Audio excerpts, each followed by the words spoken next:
السلام علیکم ناظرین۔ تین چار دنوں بعد جوردیک حلب سے روانہ ہوا۔ وہ اپنے قلعہ حماد کو جا رہا تھا۔ اس کی موجودگی میں قاتلوں کی تلاش اور سراغ رسانی ہوتی رہی۔ اس کی خواہش کے مطابق کسی گھر کی تلاشی نہیں لی گئی تھی۔ وہ مطمئن ہو جا رہا تھا، مگر صلیبیوں کو اس کے متعلق اطمینان نہیں تھا۔ اس کے ساتھ 10-12 محافظ تھے۔ جوردیک سمیت سب گھوڑوں پر سوار تھے۔ راستے میں ٹیلوں اور چٹانوں کا علاقہ آتا تھا۔ جوردیک اس علاقے میں داخل ہوا تو بیک وقت کہیں سے 2 تیر آئے۔ دونوں اس کے گھوڑے کے سر میں پیوست ہو گئے۔ تیر اندازوں نے تیر جوردیک پر چلائے ہوں گے۔ گھوڑا بے لگام ہو کر دوڑ پڑا۔ 2 تیر اور آئے، وہ بھی گھوڑے کو لگے۔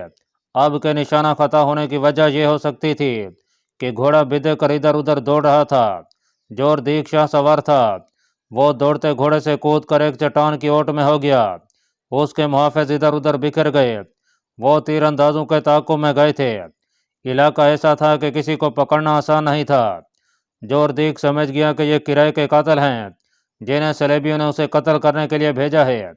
انہیں یہ شک تھا کہ جوردیک سلطان ایوبی کا دوست ہے۔ وہ جنگجو تھا۔ چٹان کی اوٹ سے نکل کر اوپر چلا گیا۔ اسے صرف چٹانیں نظر آئیں یا اپنے محافظ جو ادھر ادھر تیر اندازوں کو ڈھونڈتے پھر رہے تھے۔ ادھر آ جاؤ، کسی نے چلا کر کہا۔ ادھر آ جاؤ، پکڑ لیے ہیں۔ محافظ ادھر کو بھاگے۔ محافظوں نے 3 آدمیوں کو گھیرے میں لے رکھا تھا۔ تینوں نقاب پوش تھے، مگر ان کے پاس کمانیں نہیں تھیں۔ ترکش بھی کسی کے پاس نہیں تھی۔ ان کے ساتھ گھوڑے تھے۔ انہیں اس حالت میں پکڑا گیا تھا کہ وہ گھوڑوں پر سوار ہو رہے تھے۔ تینوں نے چہرے چھپا رکھے تھے۔ ان کی صرف آنکھیں نظر آتی تھیں۔ انہیں پکڑ کر جوردیک کے پاس لے گئے۔ تمہاری کمانیں اور ترکش کہاں ہیں؟ جوردیک نے ان سے پوچھا۔ ہمارے پاس صرف تلواریں ہیں، ایک نے جواب دیا۔ سنو بھائیو، جوردیک نے بڑے تحمل سے کہا، تمہارے 4 تیر خطا گئے۔ تم مجھے قتل نہیں کر سکے۔ تم پکڑے بھی گئے ہو۔ تم ہار گئے ہو۔ اب جھوٹ سے بچو۔ کیسے تیر؟ ایک نے حیرت زدہ ہو کر کہا، ہم نے کسی پر تیر نہیں چلائے۔ ہم مسافر ہیں، ذرا آرام کرنے کے لیے رکے تھے۔ اب جا رہے تھے کہ ان لوگوں نے پکڑ لیا۔ جوردیک ہنس پڑا اور جواب دینے والے نقاب پوش سے کہنے لگا، میں تمہیں اپنا دشمن نہیں سمجھتا۔ اگر ایسا ہوتا تو اب تک میں تم تینوں کی گردنیں اڑا چکا ہوتا۔ تم کرائے کے قاتل ہو۔ صرف یہ بتا دو کہ میرے قتل کے لیے تمہیں کس نے بھیجا ہے۔ صاف صاف بتا دو اور جاؤ۔ 2 نقاب پوشوں نے قسمیں کھائیں، تیسرا خاموش رہا۔ اپنے آپ کو عذاب میں نہ ڈالو، جوردیک نے کہا۔ کسی کے لیے اپنی جانیں ضائع نہ کرو۔ میں تمہیں کوئی سزا نہیں دوں گا، فوراً آزاد کر دوں گا۔ نقاب پوشوں نے پھر پس و پیش کی۔ ان کے نقاب اتار دو، جوردیک نے اپنے محافظوں سے کہا۔ ان سے تلواریں لے لو۔ 2 نقاب پوشوں نے نیاموں سے تلواریں نکال لیں اور پھرتی سے پیچھے ہٹ گئے۔ تیسرا نقاب پوش ان دونوں کے پیچھے ہو گیا۔ اس کے پاس تلوار نہیں تھی۔ جوردیک نے کہکا لگا کر کہا، کیا تم اتنے سارے محافظوں کا مقابلہ کر سکو گے جبکہ تمہارے تیسرے ساتھی کے پاس تلوار ہی نہیں ہے؟ میں تمہیں ایک اور موقع دیتا ہوں۔ میں نے ابھی اپنے محافظوں کو حکم نہیں دیا کہ وہ تمہاری بوٹیاں اڑا دیں۔ محافظوں نے ان کے گرد گھیرا ڈال لیا تھا، اور میں تمہیں آخری بار کہتا ہوں کہ ہم میں سے کسی نے تیر نہیں چلائے۔ ایک نقاب پوش نے کہا۔ محافظوں کا کمانڈر ان تینوں کے پیچھے کھڑا تھا۔ اسے جانے کس طرح کچھ شک ہوا۔ اس نے اس تیسرے نقاب پوش جس کے پاس تلوار نہیں تھی، اس کا چوغا اوپر سے کھینچا تو اس کا سر کا حصہ پیچھے ہو گیا۔ اس نے اس کا نقاب بھی نوچ لیا، اور جب چہرہ بے نقاب ہوا تو سب یہ دیکھ کر حیران رہ گئے کہ وہ ایک خوبصورت لڑکی تھی۔ جوردیک نے کہا کہ اسے اس کے پاس لایا جائے۔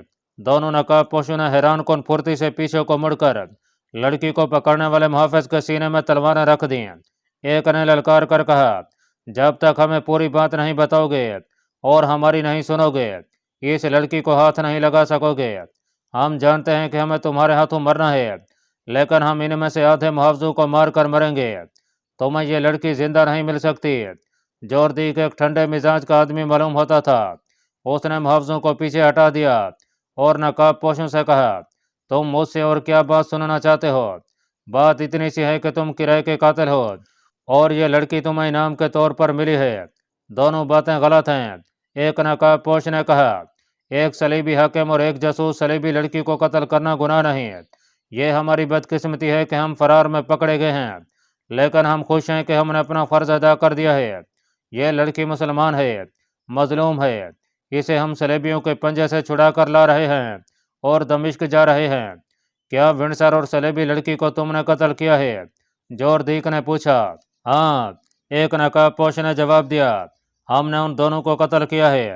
اور کیا تم نے مجھ پر اس لیے تیر چلے ہیں کہ ہم سلطان صلاح الدین ایوبی کے دشمن ہیں؟ جوردیک نے پوچھا۔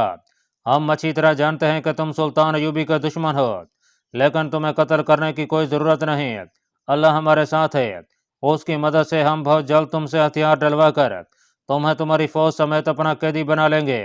سلطان صلاح الدین ایوبی حسن بن صبا اور شیخ سنان نہیں، وہ للکار کر لڑا کرتا ہے، چوروں کی طرح قتل نہیں کرایا کرتا۔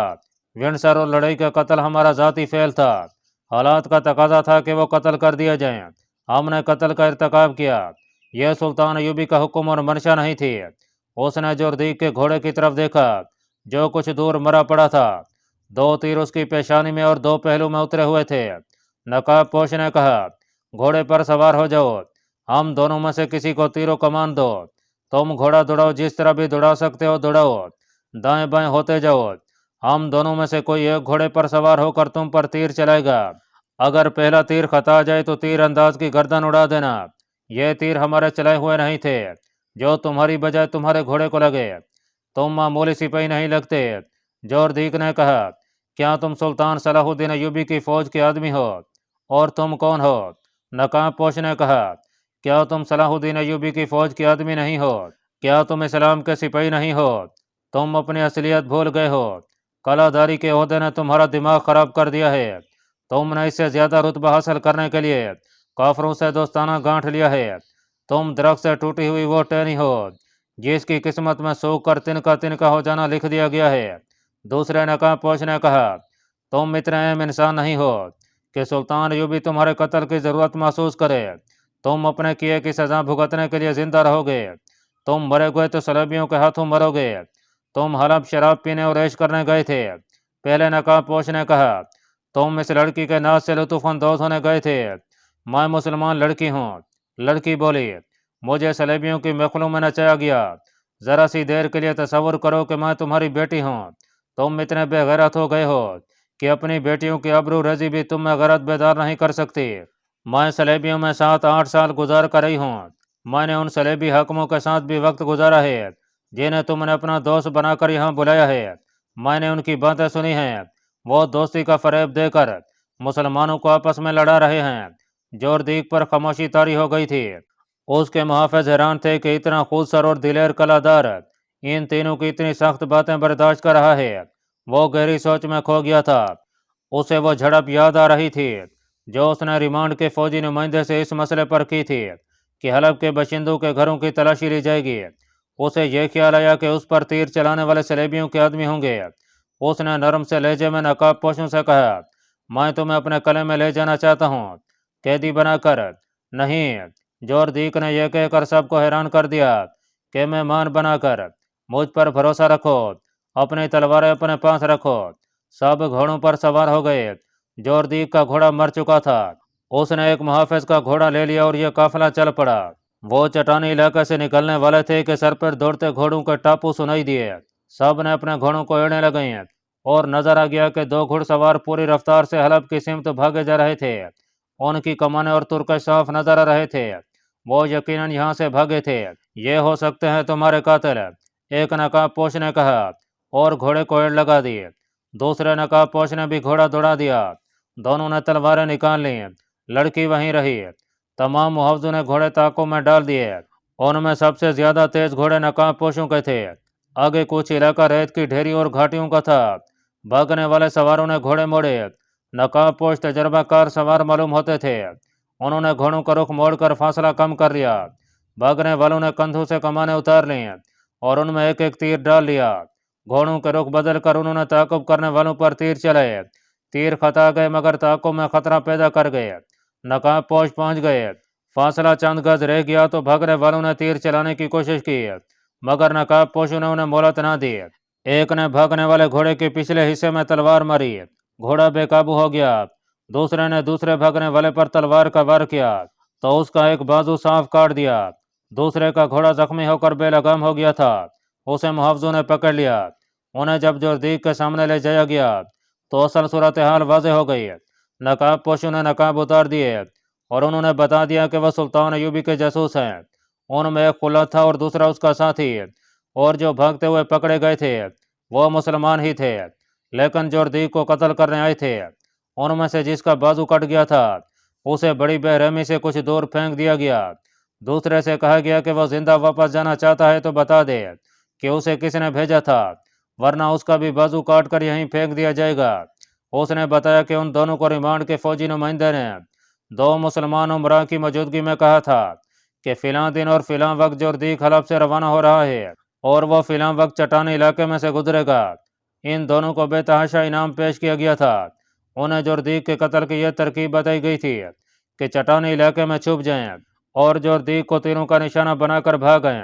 مقررہ وقت پر دونوں اس علاقے میں پہنچ گئے اور گزرنے والے راستے کو دیکھ کر ایک بلند چٹان پر چھپ گئے۔ بہت سے انتظار کے بعد جوردیک آ گیا۔ 2 محافظ گھڑ سوار آگے تھے، ایک اس کے دائیں اور دوسرا بائیں، باقی پیچھے تھے۔ تیر اندازوں نے نشانے تو ٹھیک لیے تھے، لیکن پہلو والا محافظ آگے آ جاتا تھا۔ جوردیک اور قریب آیا تو تیر چلاتے وقت آگے والا محافظ آگے آ گیا۔ تیر چلا دیے گئے، لیکن نشانہ ذرا نیچے ہو گیا تھا۔ دونوں تیر گھوڑے کی پیشانی میں لگے۔ دوسرے 2 تیر اس لیے خطا گئے کہ گھوڑا تیر کھا کر بدک گیا تھا، اور جب تیر چلائے گئے تو وہ بہت زور سے اچھل پڑا تھا۔ اس سے تیر جوردیک کو لگنے کی بجائے گھوڑے کے پہلو میں لگے۔ وہاں چھپنے کی جگہ بہت تھیں اور موزوں بھی تھیں۔ انہوں نے گھوڑے ایسی ایک جگہ چھپا دیے تھے اور ان کے منہ باندھ دیے تھے تاکہ ہنا نہ سکیں۔ تیر انداز بھاگ کر کہیں چھپ گئے۔ انہوں نے محافظوں کو دیکھا جو بکھیر کر انہیں ڈھونڈ رہے تھے۔ وہ چھپ کر انہیں دیکھتے رہے، پھر ایک طرف سے شور اٹھا کہ ادھر آ جاؤ، پکڑ لیے ہیں۔ تیر اندازوں نے دیکھا کہ محافظ 3 نقاب پوشوں کو پکڑ کر لے جا رہے تھے۔ تیر انداز بہت خوش ہوئے کہ ان کی جان بچی، مگر وہ بھی وہاں سے بھاگنا نہیں چاہتے تھے کیونکہ ابھی پکڑے جانے کا خطرہ تھا۔ ایک محافظ ایک چٹان پر کھڑا رہا، اسے وہاں دیکھ بھال کے لیے کھڑا کیا گیا تھا۔ بہت دیر بعد اس محافظ کو وہاں سے بلایا گیا۔ دونوں تیر انداز اپنے گھوڑوں کے پاس گئے، ان کے منہ کھولے اور سوار ہو کر فرار ہوئے۔ انہیں معلوم نہیں تھا کہ جوردیک اپنے محافظوں کے ساتھ وہاں سے چل پڑا ہے۔ اس تیر انداز کو جوردیک نے اپنے ساتھ لے لیا اور سب حماد کی سمت روانہ ہو گئے۔ دوسرا تیر انداز کٹے ہوئے بازو سے خون بہہ جانے کی وجہ سے تڑپ تڑپ کر مر چکا تھا۔ راستے میں خلات نے اسے حمیرہ کے متعلق ساری بات سنائی اور یہ بھی سنایا کہ اس نے ونڈسر کو کس طرح قتل کیا تھا۔ جوردیک کے لیے حیران کن یہ تھا کہ وہ حلب سے کس طرح نکلے ہیں۔ خلات نے اسے بتایا کہ وہاں ان کا ایک کمانڈر بھی تھا جس کا وہ نام اور حلیہ نہیں بتانا چاہتا۔ اس نے یہ طریقہ اختیار کیا کہ کپڑے وغیرہ لپیٹ کر نوزائیدہ بچے کے قد بت کی شکل بنا دی اور اس پر کفن چڑھا دیا۔ 4-5 جاسوسوں نے ادھر ادھر بتایا کہ فلاں کا بچہ مر گیا ہے۔ کفن میں لپٹے ہوئے کپڑوں کو کمانڈر نے ہاتھوں پر اٹھایا۔ خلات اس کا ساتھی حمیرہ اور 4-5 آدمی جنازے کی شکل میں ساتھ چل پڑے۔ قبرستان شہر سے باہر تھا، وہاں 3 گھوڑے کھڑے تھے۔ یہ گھوڑے ایک ایسا جاسوس لایا تھا جو حلب کی فوج میں تھا۔ یہ چرائے ہوئے گھوڑے تھے۔ جنازہ فوجیوں کے سامنے سے گزرا اور قبرستان میں گیا۔ وہاں قبر کھودی گئی، جنازہ پڑھا گیا۔ خلات اس کا ساتھی اور حمیرہ گھوڑوں پر سوار ہوئے اور نکل گئے۔ ناظرین، قلعے میں جوردیک کا قافلہ رات کو پہنچا۔ خلات وغیرہ کو اس نے باعزت مہمانوں کی طرح رکھا۔ اس نے خلات سے پوچھا، مجھے اب اپنا دوست سمجھو، مجھے یہ بتاؤ کہ صلاح الدین ایوبی کیا کر رہا ہے؟ تمہیں ضرور معلوم ہوگا اس نے الصالح کا تعاقب کیوں نہیں کیا تھا۔ میں اگر سلطان کا منصوبہ جانتا بھی تو آپ کو نہیں بتاؤں گا۔ خلات نے جواب دیا، اور میں آپ کو یہ بھی نہیں بتاؤں گا کہ میں نے حلب سے کیا کیا معلومات حاصل کی ہیں۔ صلاح الدین ایوبی کے ساتھ میری ذاتی دشمنی تھی، جوردیک نے کہا۔ پھر میں اس کے خلاف ہو گیا۔ اس کی وجہ جو کچھ بھی تھی، میں غلطی پر تھا۔ مجھے اس غلطی کا احساس دشمن نے دلایا ہے۔ میں نے صلیبیوں کی نیت معلوم کر لی ہے۔ ایک طرف وہ میری فوج اور میرے قلعے کو استعمال کرنا چاہتے ہیں، دوسری طرف انہوں نے مجھے قتل کرانے کی کوشش کی۔ مجھے نور الدین زنگی مرحوم اور صلاح الدین کی باتیں اور اصول یاد آ گئے ہیں۔ ان کا کہنا ہے کہ یہ جنگ ہلال اور صلیب کی ہے، یہ کسی صحیح بادشاہ کی کسی مسلمان بادشاہ کے خلاف جنگ نہیں ہے۔ ایوبی کہا کرتا ہے کہ جب تک دنیا میں ایک بھی مسلمان زندہ ہے، صلیبی اسے ختم کرنے کی کوشش میں لگے رہیں گے۔ غیر مسلم خواہ کسی بھی مذہب کا ہو، مسلمان کا دوست نہیں ہو سکتا۔ غیر مسلم دوستی کا ہاتھ بڑھائیں گے تو اس میں دشمنی کا زہر ملا ہوا ہوگا۔ نور الدین زنگی بھی اسی اصول کا پابند تھا۔ تو کیا آپ صلاح الدین ایوبی کا ساتھ دینے پر آمادہ ہو گئے ہیں؟ خلت نے پوچھا۔ اور یہ بھی کہا کہ میں ایک چھوٹا سا آدمی ہوں، معمولی سا سپاہی ہوں، مجھے ایسی جرات نہیں کرنی چاہیے کہ ایک قلعہ سے یہ پوچھوں کہ وہ کیا سوچ رہا ہے اور اس کے ارادے کیا ہیں، لیکن مسلمان کی حیثیت سے مجھے یہ حق حاصل ہے کہ کوئی مسلمان گمراہ ہو جائے تو اسے اتنا کہہ سکوں کہ تم گمراہ ہو گئے ہو۔ ہاں، جوردیک نے کہا، تمہیں یہ حق حاصل ہے۔ میں تمہیں ایک پیغام دینا چاہتا ہوں، یہ سلطان ایوبی کے کانوں میں ڈال دینا۔ میں تحریری پیغام نہیں دینا چاہتا ہوں، میں اپنا کوئی ایلچی بھی نہیں بھیجنا چاہتا۔ تم ایوبی سے کہنا کہ حماد کے قلعے کو اپنا سمجھو، مگر اپنے کسی معتمد سالار کو بھی پتہ نہ چلنے دینا کہ میں نے یہ پیشکش کی ہے۔ یہ ایک بڑا ہی نازک راز ہے۔ اسے کہنا کہ صلیبی دوستی کے پردے میں ہمارے علاقوں میں قدم جماتے جا رہے ہیں۔ تم سردیوں کے بعد شاید حملہ کرو، مگر یہ خیال رکھنا کہ ادھر سے تم پر پہلے ہی حملہ نہ ہو جائے۔ اگر تم نے پیش قدمی کی تو حماد کے راستے سے آنا، میں انشاءاللہ پرانی دوستی کا حق ادا کروں گا۔ دوسرے دن جوردیک نے خلاطوس کے ساتھی اور حمیرہ کو رخصت کر دیا۔ صلیبی انٹیلیجنس کے کمانڈر ونسر کا قتل بے شک اتفاقیہ تھا۔ اس نے سلطان ایوبی کے 2 جاسوسوں کے لیے ایسے حالات پیدا کر دیے تھے کہ وہ ان کے ہاتھوں قتل ہو گیا، لیکن یہ بہت بڑا کارنامہ تھا۔ اس کے قتل سے سلطان ایوبی کو فائدہ پہنچا کہ اس کے دشمن کی انٹیلیجنس جو پہلے ہی کمزور تھی منظم نہ ہو سکی۔ اس کے مقابلے میں سلطان ایوبی کا نظام جاسوسی زیادہ منظم اور ذہین تھا۔ اس کے جاسوس صرف جاسوس نہیں تھے جو پکڑے جائیں تو خاموشی اختیار کر لیں۔ اس نے جاسوسوں کو بڑی ہی سخت کمانڈو ٹریننگ دے رکھی تھی تاکہ وہ پکڑے جانے کی صورت میں لڑ کر نکلیں اور جسے قتل کرنا ضروری ہے اسے قتل بھی کریں، اور ان کے جسم اتنے سخت ہوں کہ زیادہ سے زیادہ اذیت، بھوک، پیاس اور تھکن برداشت کر سکیں۔ یہ خوبیاں خلات اور اس کے ساتھیوں میں بھی تھیں۔ انہوں نے نہ صرف صلیبیوں کے اتنے اہم افسر کو مار کر دشمن کو اندھا کر دیا، بلکہ جوردیک جیسے سخت مزاج قلعہ کے ساتھ ایسی باتیں کیں کہ اسے سلطان ایوبی کا حامی بنائے۔ خلت نے سلطان ایوبی کو جب جوردیک کا پیغام دیا تو سلطان کو یوں سکون سا محسوس ہوا جیسے صحرا میں ٹھنڈی ہوا کا ایک جھونکا بھولے بھٹکے سے آیا ہو۔ اسے ہر طرف دشمن ہی دشمن نظر آتے تھے، اپنے بھی دشمن، پرائے بھی دشمن۔ جوردیک کے پیغام نے اسے سکون تو دیا، لیکن وہ کسی خوش فہمی میں مبتلا نہ ہوا۔ یہ دھوکہ بھی ہو سکتا تھا، لہٰذا اس نے اپنے حملے کے پلان میں کوئی رد و بدل نہ کیا۔ اتنا ہی پیش نظر رکھا کہ حماد سے حمایت کی توقع ہے۔ اب دشمن کے کیمپ سے جو اطلاعات آ رہی تھیں ان میں کوئی نئی بات نہیں تھی، وہاں کوئی تبدیلی نہیں آئی تھی۔ وہاں کے کمانڈروں اور مشیروں کو یہی توقع تھی کہ سردیوں میں جنگ کا امکان نہیں۔ ایک اطلاع یہ بھی تھی کہ صلیبی بظاہر سب کے دوست بنے ہوئے ہیں، مگر وہ در پردہ بڑے بڑے امراء کو ایک دوسرے کے خلاف اکسا رہے ہیں۔ یہ تو سلطان ایوبی کو معلوم ہی تھا کہ الصالح کے تمام ہواری ایک دوسرے کے دشمن ہیں۔ وہ اکٹھے صرف اس لیے ہو گئے تھے کہ سلطان ایوبی کو وہ اپنا مشترکہ دشمن بنا بیٹھے تھے، اور اس دشمنی کی وجہ یہ تھی کہ سلطان ایوبی انہیں عیش و عشرت کی اور من مانی کرنے کی اجازت نہیں دے سکتا تھا۔ انہیں سلطان ایوبی کا یہ مشن بھی اچھا نہیں لگتا تھا کہ سلطنت اسلامیہ کی توسیع اور استحکام کو جنون یا صحیح الفاظ میں ایمان بنا لیا جائے۔ وہ ان حکمرانوں میں سے نہیں تھا جو آرام اور سکون سے حکومت اور عیش کرنے کی خاطر دشمن کو دوست بنا لیا کرتے تھے۔